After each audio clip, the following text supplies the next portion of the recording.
My name is Michael Phillips, and I am a time traveller. I was born in 2043. At the age of 18, I joined the army, had a few years there, and then I was recruited into the SAS, the 21st SAS Regiment to be exact. We carried out a number of missions in countries that I'm not allowed to name because I've signed the Official Secrets Act. And from there, I was contacted by a government department that called themselves Section 18. They told me they were a reconnaissance unit. However, it turned out to be something quite different. So I was then transferred to MOD Bottom Down, and there they took me into a hangar, and in that hangar I saw this 8-foot sized spheroid object. I was then briefed on what this object actually was. Turns out it was a time machine. This time machine, it uses two micro singularities, one at the top and one at the bottom, to power the craft into it creates a gravimetric distortion, and distortion then tears a hole in time-space. What you'd consider as UFOs are actually time-space craft. They have the ability to travel in space and also time. Many UFOs that you do see in the skies are in fact time travellers. My time at Bottom Down, I embarked on a number of missions. The first was to the year 2138,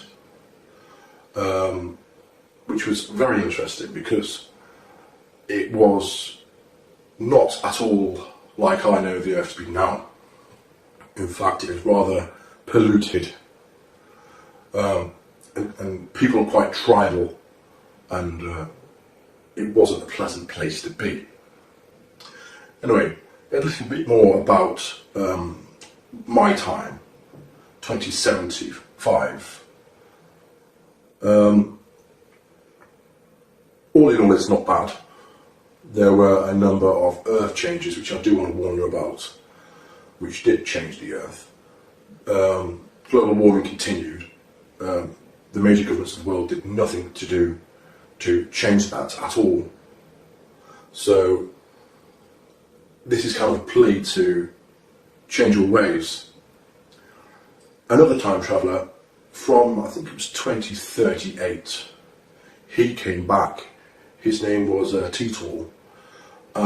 He came back to 2000, I do believe.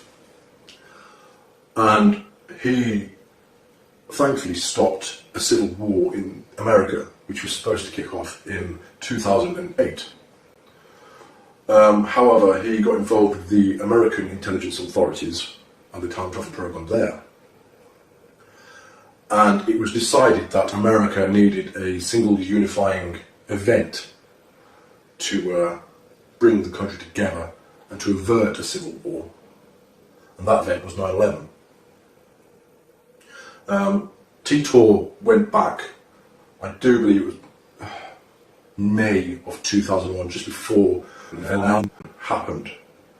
So that's what happened there, and he did change the timeline, so the civil war in 2008 didn't happen. More towards where we are now, where I am in 2018, which is odd because it's the first time I've travelled backwards in time. I've always travelled forwards.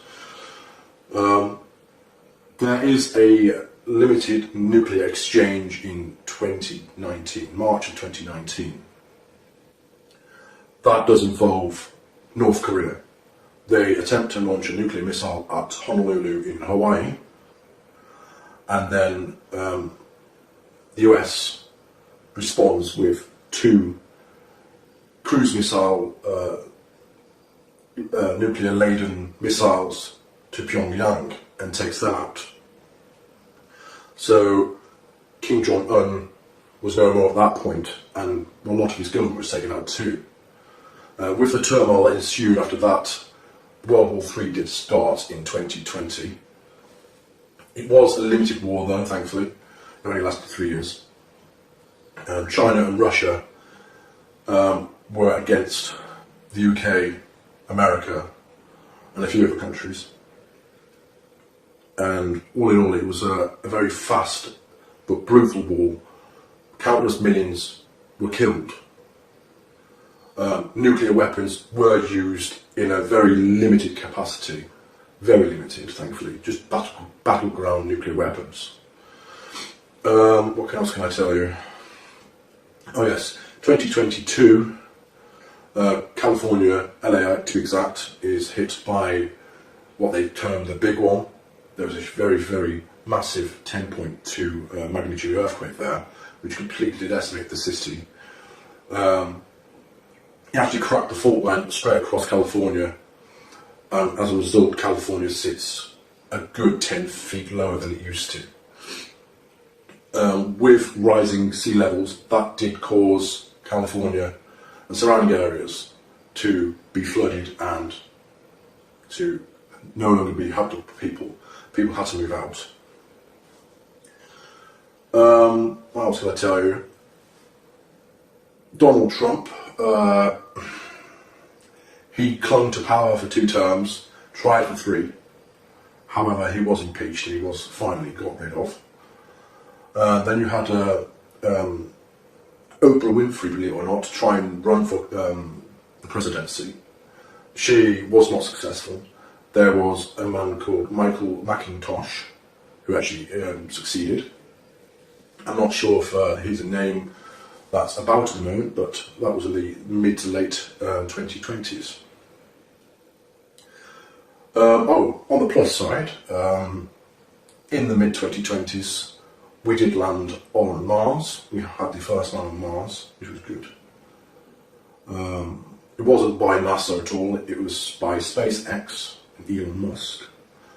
They sent a number of missions up there in the early 2020s to prepare for the manned mission to Mars. By 2032, there was a lunar and Martian base. And towards when I was born in 2043, we were beginning to make commercial efforts to reach out to the solar system, to mine the asteroids and the moons of Jupiter for resources. So there are quite a lot of trillionaires in my time who own their own space stations, and they are very powerful people. You don't want to cross them. So a little bit more about the time travel project itself.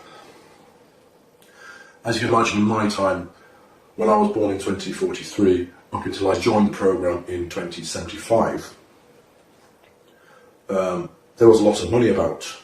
Trillions upon trillions upon trillions. I couldn't even guess how much money in the world or the solar system.